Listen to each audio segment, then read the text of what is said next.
bro. Well, listen, man, we're going to start it off with this Rose Bowl recap. The college football playoffs are alive and well, and it looks like this was a great decision in terms of the playoffs.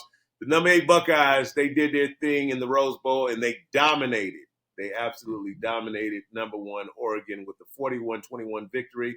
It was a statement that shook up the college football playoff landscape. What did Ohio State, what did they execute so well, in your opinion, in this game to pull off such a convincing victory when it was looking a little questionable to some people earlier in the season? In my opinion, one of the biggest things that Ohio State was able to do versus Oregon was have consistent pressure up front. Being a defensive lineman, outside linebacker, I know how devastating it can be to have unrelenting pressure. You can't make your reads. You don't see things when you're supposed to. The windows that are supposed to be open are closed because you got an edge pressure or worse, a D tackle in your face. And so where Oregon was not able to do that with their defense, Ohio State was.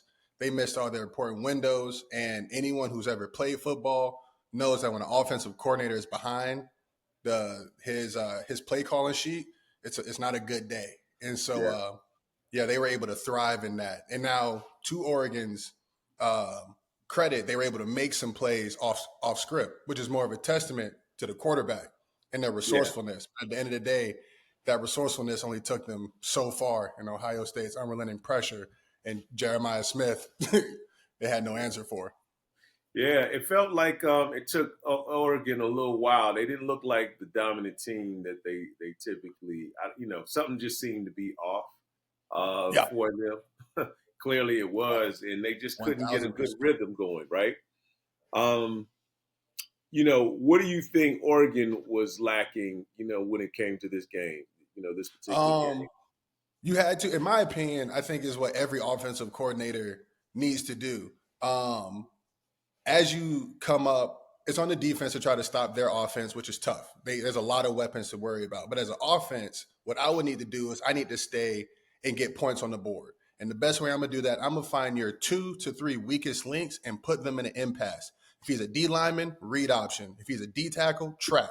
Right? Linebacker, high-low concepts. If he's a corner and he's worse at zone, put him in a concept. If he's a man-to-man team, run crossers, right? We all know the rubric on how to take advantage of the weakest link. You need to come up with a plan for that. And better yet, make it easier for your quarterback and preferably quick, because you're not going to have a lot of time going against the pedigree that you're going against. And so you have to prepare for worst case scenario. Worst case, our guys can't block. Worst case, we can't run. What do we do? If you have enough answers for that worst case scenario, you will survive. It looked like they didn't have any answers for that, and they were just trying to figure it out and hope that one of their star players was going to do what star players do magically. Yeah, it was a lot of pressure, man. What you think about Ryan Day's job security? Honestly,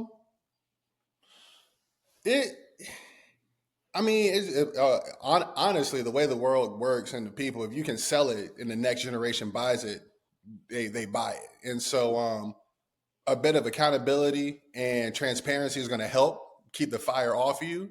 But at the end of the day, like I said, you should have had these answers in place. That's why you are the man who you are. That's why you're in the position you're in the position.